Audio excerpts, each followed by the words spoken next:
Hello everybody and welcome back to Simply Mobile. Happy New Year! Sorry about him. Would you like a napkin or something? It was also my 6th birthday, so I'm a big girl now. On that note, Why are you giving me a balloon? I want you to introduce the next video of Helium. In this video, we're going to make it very simple. We're going to ease you in gently because you'll all be fatigued. It's been a long few weeks. Rain is going to show you how to screen record on the iPhone 14 Plus.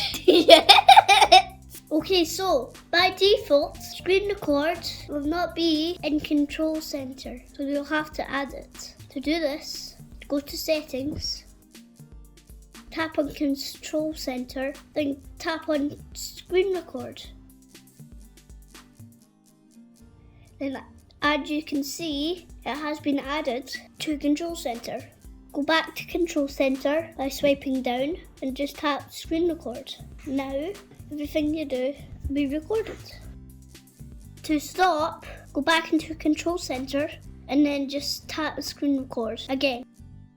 And then this will save the video. Thank you so much for watching.